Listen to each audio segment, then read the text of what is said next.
A woman is dragged naked through cobblestone streets while her own children throw stones at her face. Her crime, a whispered rumor, no trial, no evidence, just an accusation that turned her neighbors into executioners. But that was just the beginning. What came next was so disturbing that even the priest performing the ritual vomited. This isn't fiction. This happened thousands of times across medieval Europe, and the methods they used were so psychologically devastating that modern torture experts still study them today. In the next few minutes, I'm going to show you the real documents, the actual laws, and the horrifying testimonies that reveal a system of punishment so calculated, so theatrical, and so brutal that it makes modern horror films look tame. And here's what will really disturb you. The people who designed these punishments weren't sadistic monsters. They were respected community leaders, priests, and lawmakers who believed they were doing God's work. Stay with me because by the end of this video you'll understand why one historian called this the most systematic destruction of the female body in European history. And fair warning, some of what you're about to hear crosses lines you didn't know existed. Before we dive into the specific punishments, you need to understand something crucial. This wasn't chaos. This was a system, a carefully designed machine of terror that operated across centuries and continents. From the frost-covered villages of Norway to the sun-baked squares of Spain. In medieval Europe, a woman's body was never truly hers.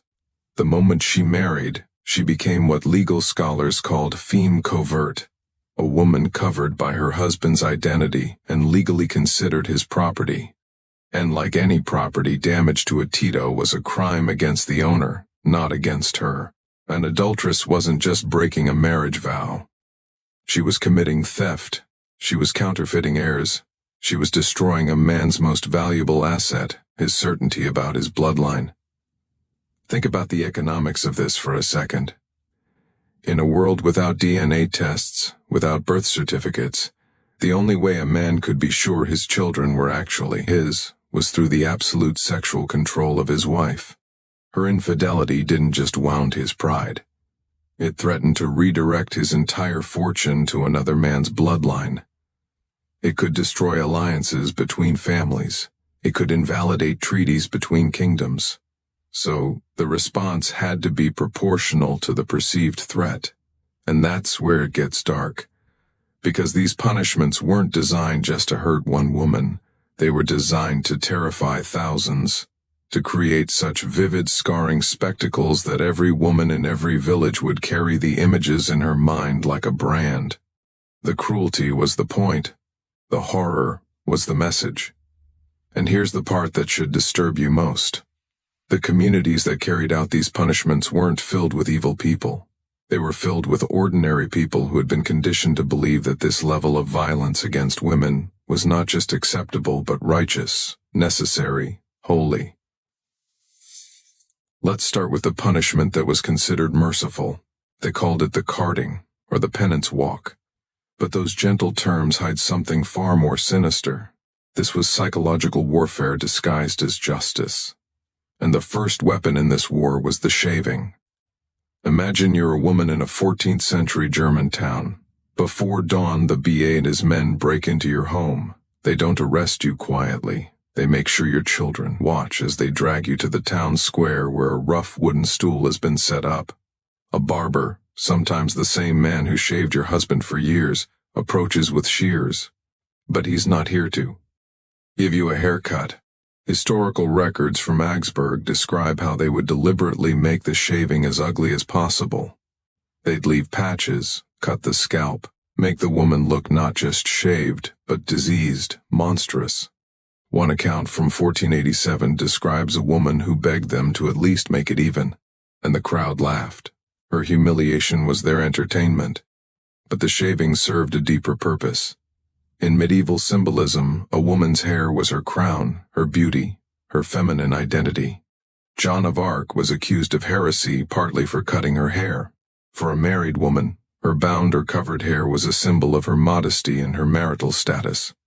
To shave it was to unmake her as a woman, to strip away not just her hair but her social identity.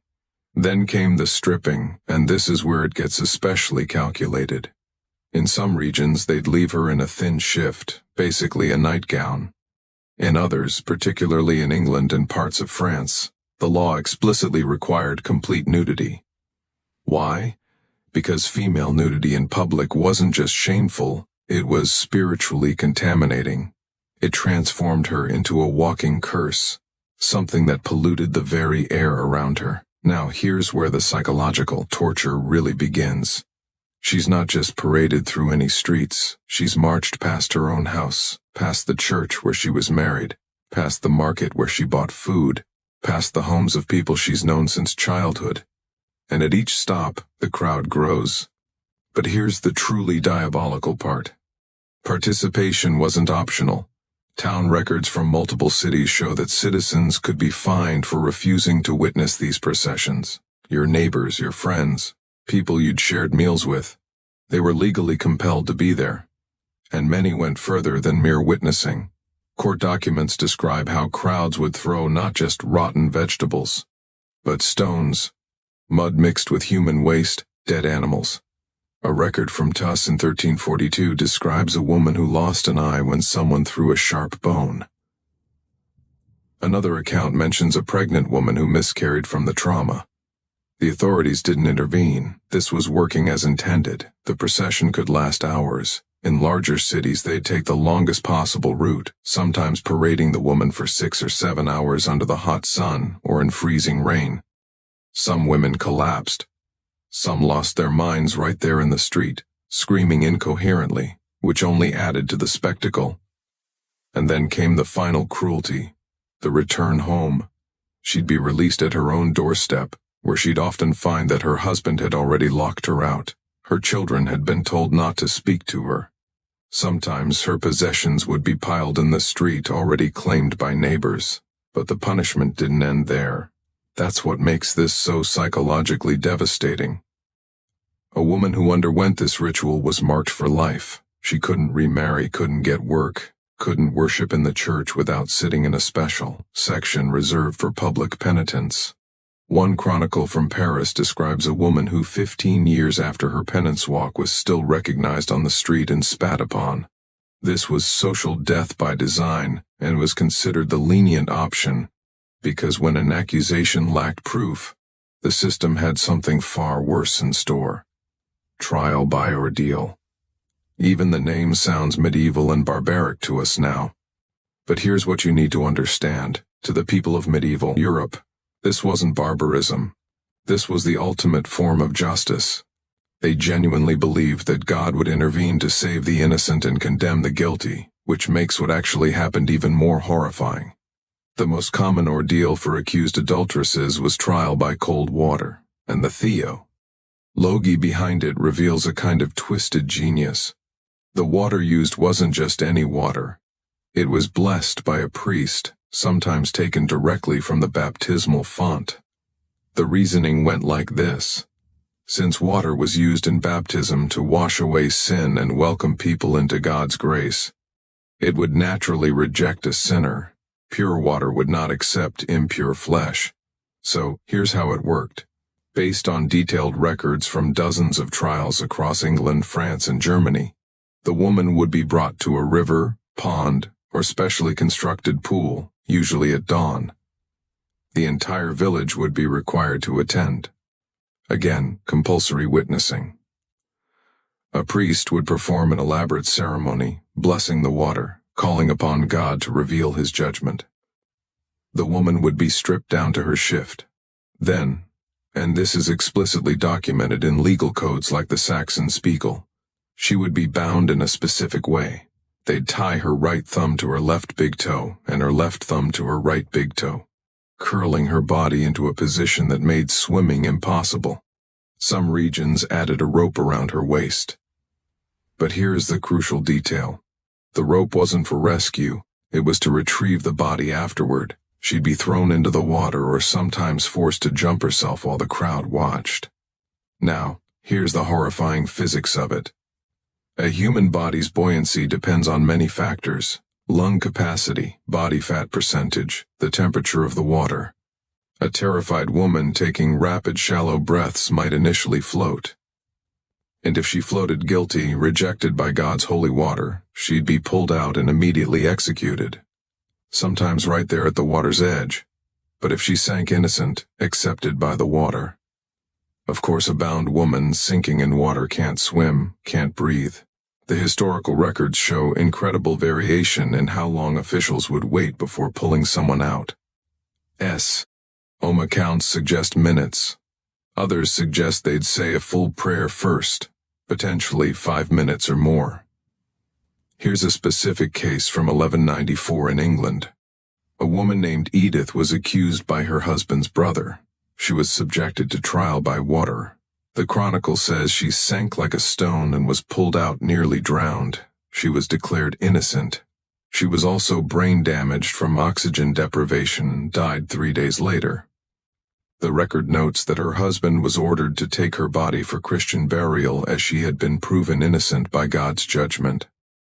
Think about the psychological torture of this. You're accused of a crime you may or may not have committed. Your fate is being decided by whether you float or sink. Either outcome could kill you.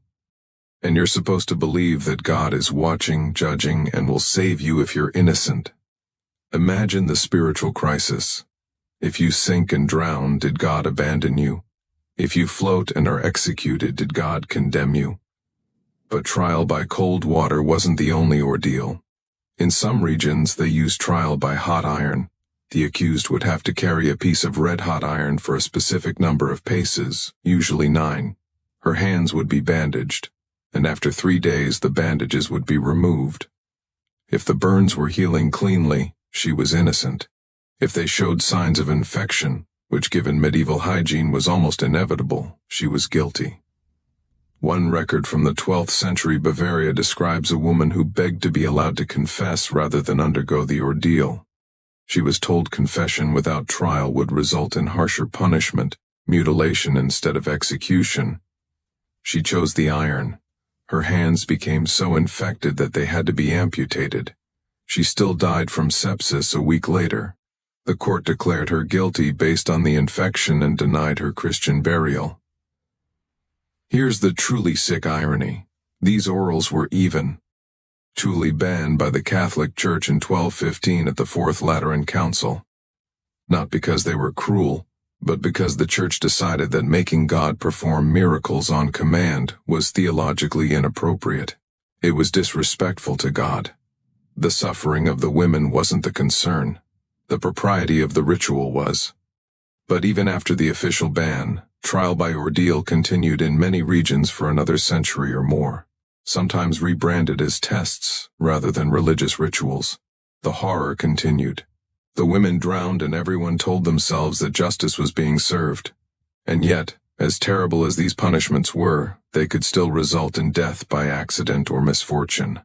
The next punishment we're going to discuss was designed to ensure something worse.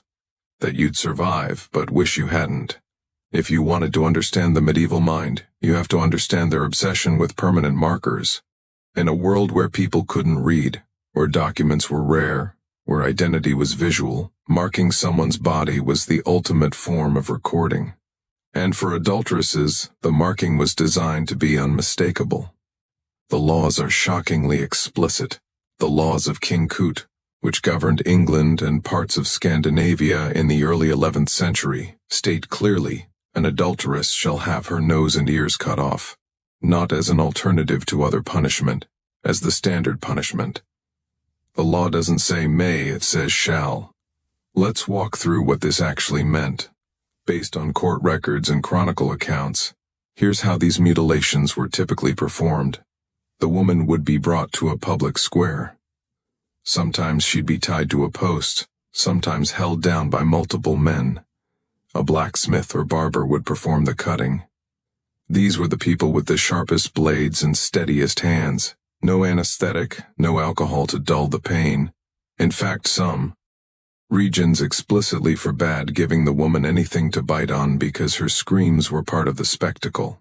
The nose would typically be cut off first, not just the tip, but the entire nose cut back to the bone of the face. The amount of blood was tremendous. Women would choke on their own blood, which is why they'd often be held face down. The ears would be cut off next, either partially or completely, depending on local custom. Then the wounds would be cauterized with hot iron to stop the bleeding. The smell of burning flesh would fill the square. The woman's screams would echo off buildings, and the crowd would watch, forced to witness what awaited any woman who strayed. Here's a specific case from 1231 in a German town. A woman named Gertrude was accused by her husband of adultery with a traveling merchant. She denied it.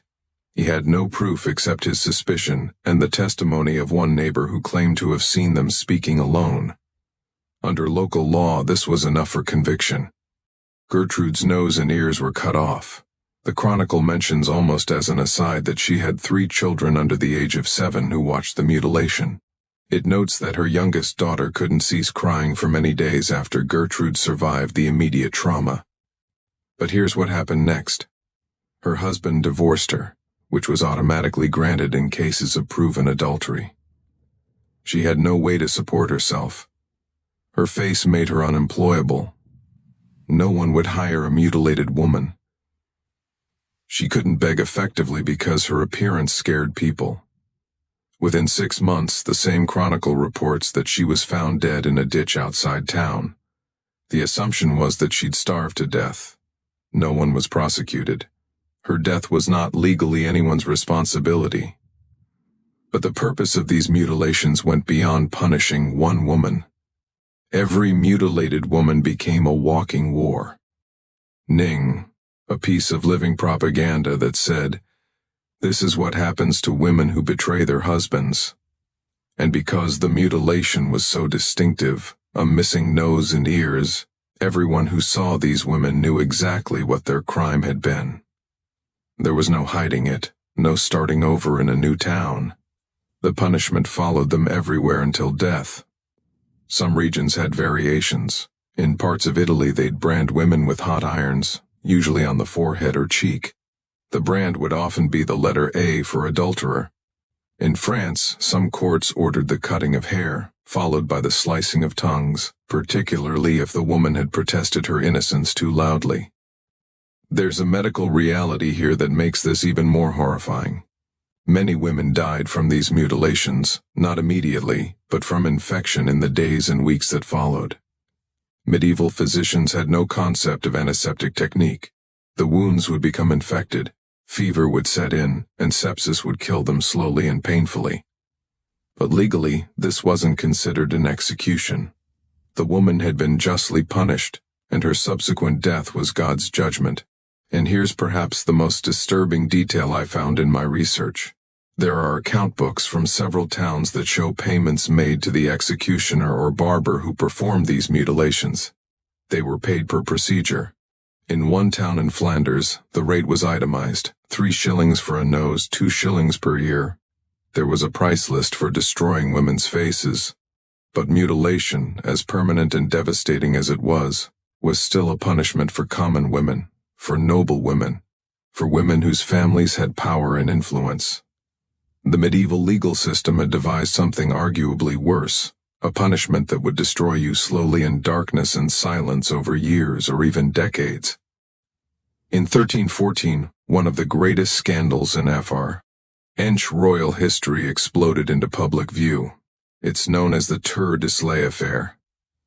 And what happened to the women involved reveals perhaps the most psychologically devastating punishment medieval Europe could devise: perpetual enclosure. Margaret and Blanche of Burgundy were married to the future kings of France. They were caught in an affair, or at least accused of one. The evidence is murky, even in historical records. Their male lovers were brutally executed, flayed alive and dismembered in public. But for Margaret and Blanche, death would have been mercy. Instead, they were sentenced to life imprisonment in separate fortress chambers. Here's what that actually meant.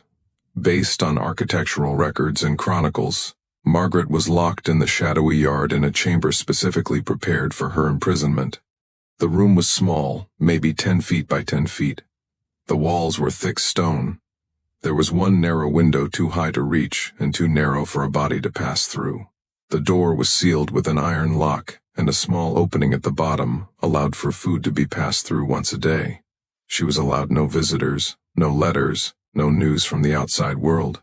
The only human contact she had was with the silent guard who pushed a tray of food through the opening. She wasn't allowed books because women of her status usually couldn't read, but even if she could, none were provided. No candles beyond what was needed to see her food. No materials to write with, nothing to mark the passage of time except the rhythm of food delivery and the change of light from that single window. Margaret died in her cell after 8 years. She was 30 years old. The Chronicle says simply that she died of natural causes. Modern historians suspect either suicide or the physical toll of prolonged isolation, malnutrition, untreated illness, or simply the body giving up under the weight of psychologic torture. Blanche lasted longer. She endured 11 years of enclosure before being moved to a convent where she lived until her death, still in isolation. By the time she died, she'd spent more time in captivity than she'd spent in freedom as an adult, but the Tauriness women were royal, which meant their imprisonment was at least physically comfortable. They had beds, blankets, adequate food for noble and merchant-class women accused of adultery across Europe. The reality could be far worse. There's a practice documented across multiple regions called Immurement, being walled up alive. This was rare, but it happened. A woman would be placed in a small cell, sometimes barely large enough to sit in, and then the entrance would be bricked up, leaving only a small opening for food and waste removal. She would live out her remaining days in this tomb, sometimes for years, sometimes for decades. In 1357, a woman in Barcelona named Maria was convicted of adultery and sentenced to immune in a cell built into the city wall. The Chronicle describes the cell as being so small she couldn't lie down fully. She lived in this space for 9 years before dying. The record notes that her screams could be heard for the first several months and then silence. When they finally opened the cell to remove her body, they found she'd scratched messages into the stone walls with her fingernails worn down to bloody stumps. The messages were prayers mostly and curses. The psychological impact of this level of isolation is something modern research is only beginning to understand. Solitary confinement for more than 15 days is now considered torture by human rights organizations. These women endured months, years, sometimes decades. And here's the cruelest part. This was considered merciful. It was explicitly framed as giving the woman time to repent, to reconcile herself with God before death. Her suffer. Ing was reframed as spiritual purification. The priests would say she should be grateful for the opportunity to contemplate her sins in solitude. Some women went mad. Chronicle entries describe women who stopped eating, who beat their heads against stone walls, who babbled incoherently when food was delivered. But there was no psychiatric care, no intervention. The madness was seen as either demonic possession, punishment from God, or the final stages of repentance before death. The silencing was also deliberate. These were women who'd been visible, who'd had social power, who'd moved in society. Their enclosure removed them not just from physical space but from history itself. Many were not even allowed to be buried in church cemeteries when they died. Their names were struck from family records. They became non-persons erased. And all of this, the mutilation, the drowning, the public humiliation, the living death, all of it was justified by the same system. A system that brings us to the final, most enraging truth about medieval justice. Now, let's talk about the men. Because while women were being drowned, mutilated, and buried alive for adultery, what was happening to the men they allegedly committed adultery with? The answer will make your blood boil. In most cases, a fine, sometimes banishment for a period. In rare cases, public penance, like wearing a sign or making a donation to the church. That's it. The double standard wasn't subtle. It was explicitly written into law. The Saxon Spiegel, one of the most influential medieval law codes, states that both men and women can be punished for adultery. But here's the catch. A man's adultery only counted if he was sleeping with another man's wife. If he was unmarried, or if the woman was unmarried, it wasn't legally adultery for him. It was just fornication, a minor sin requiring confession. But for women, NY sexual contact outside marriage was adultery. Full stop. The crime wasn't about the act itself, it was about the property violation. Even in the rare cases where men were punished equally, there was always an out. Nobility could pay fines. Men could invoke their right to trial by combat, where they'd fight their accuser, something women were forbidden from doing. Wealthy men could hire substitutes to fight for them. The entire system was designed with escape routes for men that women couldn't access. And here's the most chilling part. The men who participated in the actual punishment process, the judges, the executioners, the priests who blessed the water for the drowning, the crowds who threw stones. Statistically, many of these men had committed adultery themselves. Research into court records shows numerous cases where men who sat in judgment on adulteresses were themselves later revealed to have kept mistresses, visited prostitutes, or fathered illegitimate children. The hypocrisy was the system, the cruelty was the point, and the message was clear. Women's bodies were not their own. Women's sexuality was a resource to be controlled, regulated, and punished when it strayed from male ownership. These weren't isolated incidents of medieval cruelty. They were systematic, legalized, and performed with the full support of religious and secular authorities across Europe for centuries. Thousands of women, maybe tens of thousands, experienced these horrors. And perhaps what's most disturbing is how recent this history actually is. Some of these practices continued in modified forms into the 18th century and beyond. Public shaming of women for sexual behavior never really went away. It just evolved. If this video disturbed you, good, that's the point. Because understanding how societies have controlled, punished, and destroyed women throughout history isn't just about the past. It's about recognizing patterns that still echo today. Drop a comment telling me which part of this history shocked you most. And if you want more deep dives into the darkest corners of history, subscribe now because there are more uncomfortable truths we need to uncover.